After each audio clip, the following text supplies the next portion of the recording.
Hello, this is Stefan with Warm Inside. Welcome. So, every once in a while I get bored. I just really can't come up with anything to make. So I just want to play around and get some ideas. And I wanted to show you a few sites that I've found that are fun to play with. Kind of just get the brain flowing, kind of make you think about things. The first one is the dildogenerator.com. This is one that I've played a lot with and really just enjoy it. You can see live shapes here as you edit them. You can do things like adjust the height. Let's see here, where's it? Yeah, real easy there. You can come and bring it down. You can do some crazy designs, right? So one of the things you can do, a plug. Well, let's bring a fat plug down here, and then we look at it and go, oh, that neck's a little short. So if you double click here, you can add another point and bring it in like that, right? Oh, now we've got like a mushroom design. You can change the curve there by lengthening and shortening these. I mean, if you really want a mushroom, it's possible. Watch for undercuts too much, right? Obviously, if you get too much under there, it's not going to print really well. Gives you some little, 11 centimeter diameter, what your volume is, density. Bring that in there so that's actually makeable. I like to make my base a little oversized here so that when I pour it, I have plenty of room to work with. I know some people, so when I actually use it, I would probably stop pouring about here, right? Or something like that. I don't know. You just have a little fun. You can do all kinds of shapes.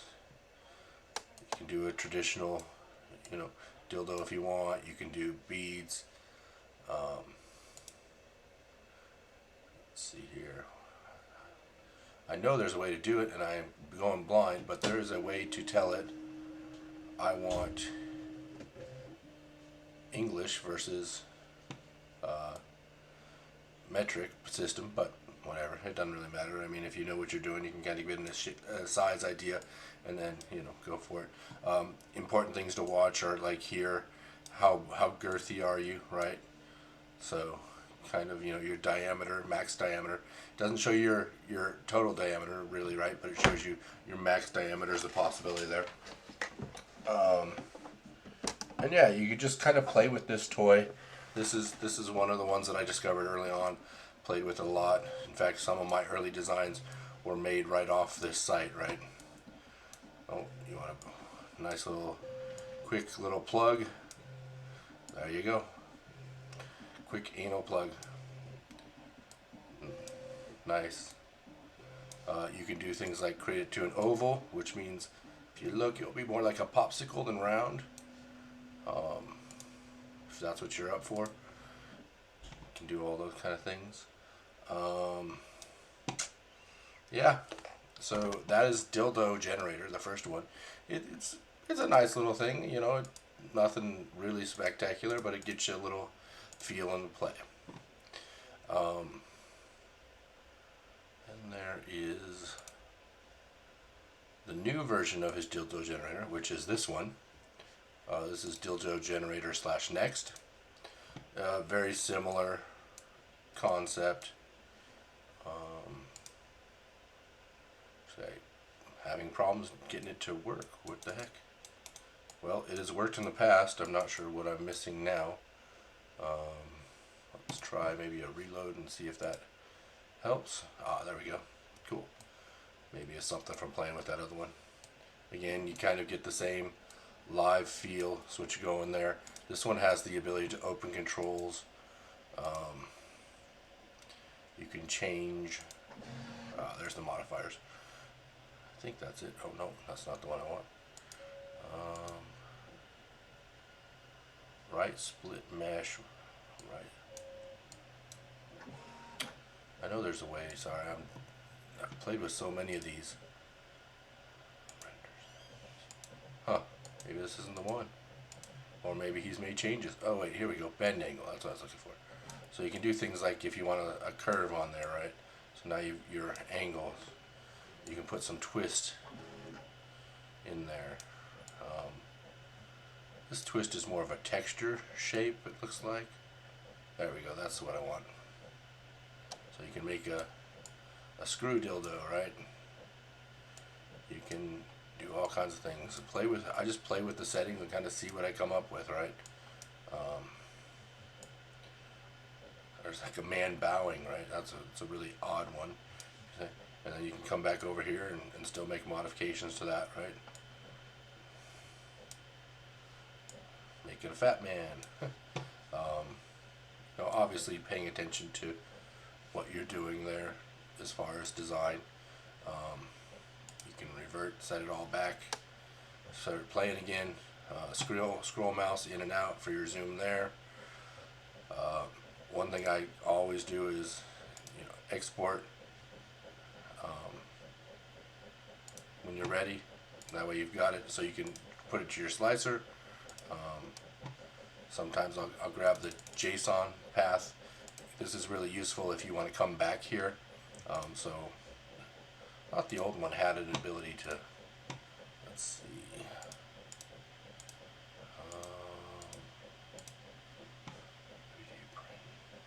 oh, there we go. Export the shape in JSON, which is what you want to do a lot of times.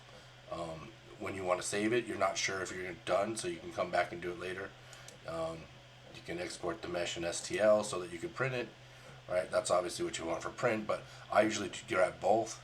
That way, if I come back later and I want to make some changes to something I'm playing with, I don't have to recreate all the design and everything like that, So that's a second one.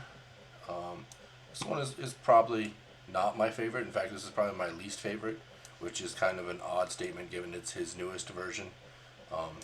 I find it hard to use. I don't know exactly why. Like, you can double click on spot here, add a new matrix, new point in there, so you can do new tooling. Come in here, twist the angles a little bit and stuff like that. My favorite one is actually the Sex Toy Collective sculptor here. I can't say it's the most powerful, but it is definitely, for me, the most fun to use. Units, inches here.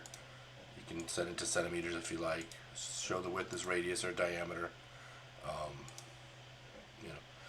So you'll know what size your toy is. Same basic functionality here. Come in, sculpt it up, or just get your basic design. 8-inch. Oh, that's not what I want. I prefer, we're making a plug, so let's keep it in the 5-inch size here, kind of thing. Straight down sides. That lip is weird, so grab this and pull it out a little bit. Make it a little more friendly for the user, right?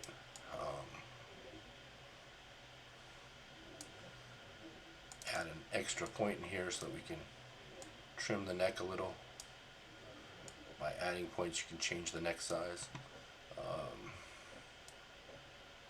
Let's see here. Pull that back in. Pull that straight a little. Get this as an up and down. And that's probably way too tall because I don't need that much extra base there. Cool. So there you go. A quick little plug idea, right? I'm not saying it's finished, but get you a concept to play with. Sometimes it could be finished if that's all you want, right? You put a little bulge on there, maybe even pull it in a little bit so it enters easier. A round tip, I'm just gonna be honest, is a little bit harsh for toys. Ooh, that pointy of a tip is not fun either, so maybe something in between, kind of like that. The fun part that I like on this one is you can add effects. So you can do things like add waves, a lot of waves in there. So let's see here, reset, it's the easiest way to see this. So if you look at the waves, you can spread the spread, change the sign so it's a half sign. Come in here, transition, area of effect. So if you only want it on the top or you only want it on the bottom, right? So there's that wave, there's waves. There's spirals, extra fun. You will see actually one of my older toys, the unicorn horn, was based highly on this. Just came along here, pulled this out a little bit. Oops, not like that, probably. Something like that, right? Played with it, I'm sure. And it's a unicorn horn. Oh wow! Or you come, there we go.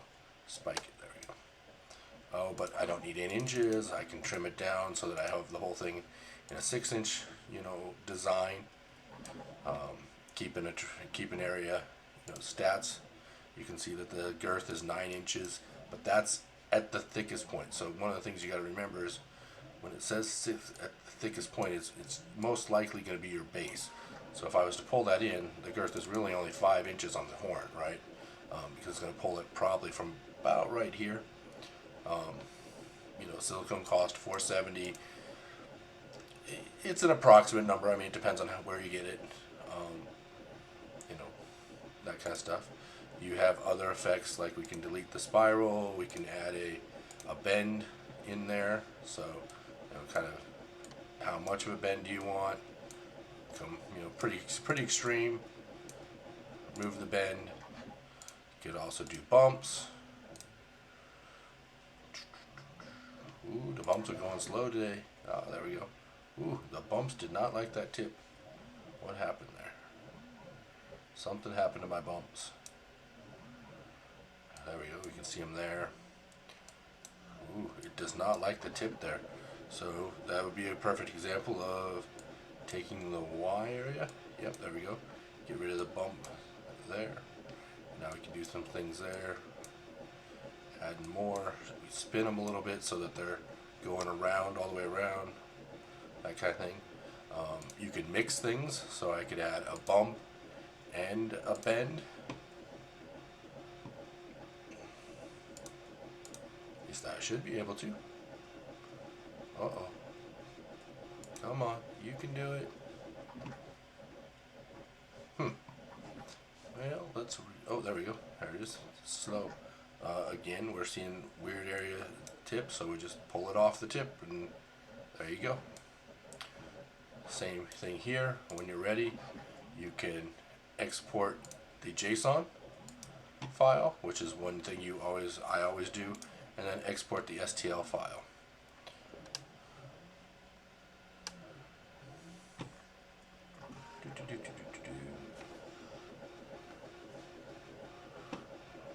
There you go. And so let's just reset the dildo shape here. It is not liking. I wonder if it's having problems with it since I'm on Safari or something. Okay, so let's go here. Come back here. Look at our downloads. Oh, we downloaded that one earlier today. Go right back in.